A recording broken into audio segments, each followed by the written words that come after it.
Oke, baik Mas. Kan top 3 hoax of the week pilihan kita menarik-menarik banget nih. Ada isu politik, tapi ada isu olahraga juga. Apa yang beda dari ketiga hoax pilihan ini nih Mas?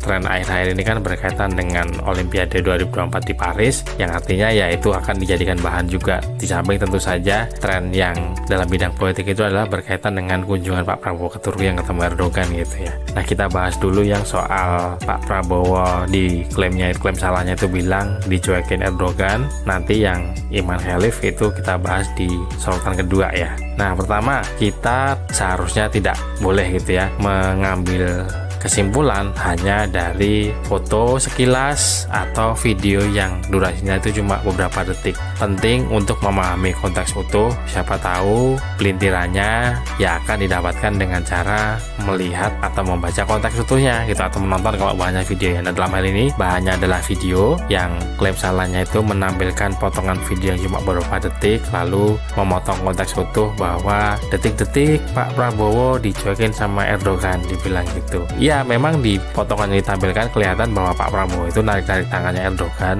Maksudnya ya baik ya udahlah, nggak usah ditemenin ke bawah, nanti saya biar turun sendiri aja lalu masuk mobil. Tapi ternyata Erdogan nggak mau. Sekilas maknanya kayak nyuekin ya, tapi kalau dibilang total nyuekin itu enggak, karena setelah dicuekin dalam tanda petik gitu ya di atas, pada saat setelah turun di tangga ya salaman di bawah sebelum Pak Prabowo masuk mobil. Jadi sekali lagi intinya adalah bahwa jangan suka mengambil kesimpulan cuma dari potongan video yang beberapa detik. Penting untuk memahami konteks utuhnya, entah itu video yang pendek cuma beberapa detik, cari yang lebih panjang durasinya dari sumber-sumber resmi gitu ya, atau kalau dalam bentuk grafis yang diam alias foto ya harus dicari deskripsi yang benar dari foto tersebut, karena siapa tahu memang fotonya betul, bukan suntingan, bukan editan, tapi ternyata pelintirannya ada di deskripsi yang menggunakan klaim-klaim yang memelintir dari konteks aslinya. Nah, itu kalau bahannya foto atau video visualnya. Nah, kalau bahannya teks, ada strategi di mana WhatsApp itu kan sangat populer di Indonesia ya. Saya pernah nemu beberapa kali trik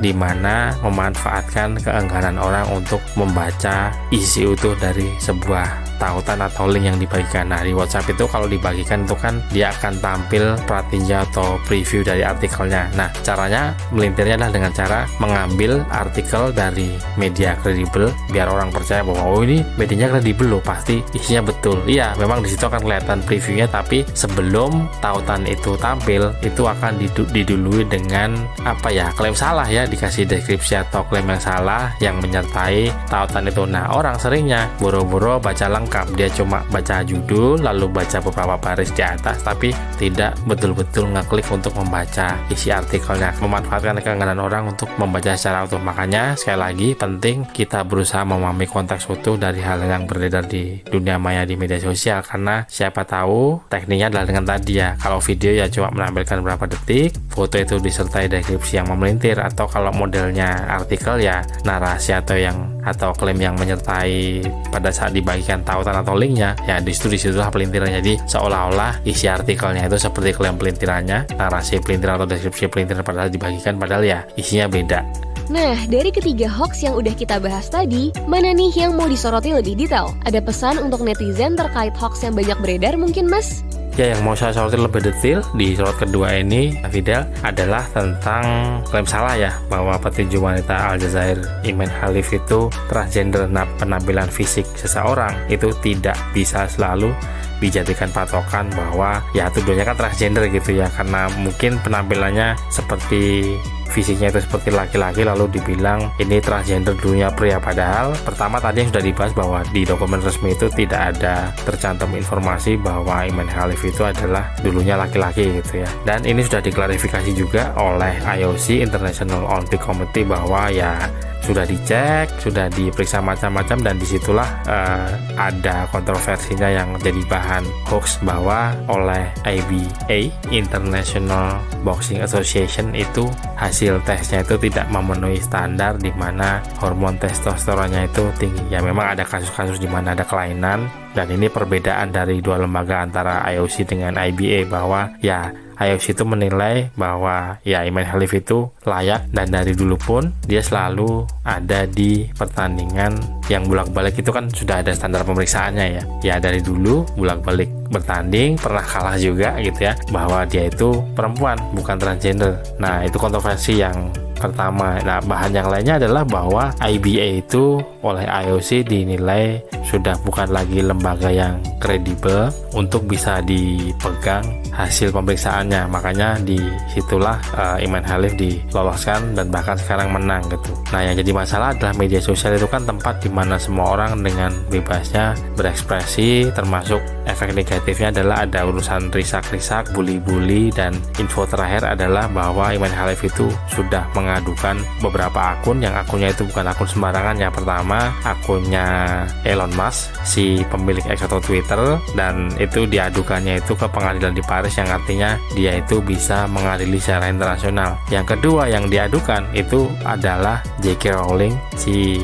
pencipta atau penulisnya Harry Potter ya, karena Iman Khalif itu merasa bahwa ini saya sudah diperlakukan dengan tidak baik, dibully, direndahkan, dan akhirnya terjadilah sekarang ini diajukan untuk dituntut di pengadilan. Nah pesan saya kepada netizen juga hati-hati, di Indonesia pun sudah ada undang-undang ITE yang artinya kalau orang merasa dirugikan ya bisa menuntut secara jalur hukum gitu ya. Dan penting untuk dicatat juga bahwa di Aljazair, tempat kelahiran dan domisilinya Iman Khalif itu, transgender itu adalah sesuatu yang ilegal gitu. Jadi itu semakin memperkuat faktor di mana ya pertama tidak ada dokumen resmi yang menyebut bahwa Iman Khalif itu dulunya laki-laki yang berubah jadi perempuan. Lalu ada aspek tadi bahwa di Aljazair itu ilegal gitu ya, yang artinya nggak mungkin kalau dia itu secara aturan, secara hukum, secara legal tidak bisa lolos tapi tetap dikirim ke Olimpiade Paris 2024 untuk mewakili negaranya. Dan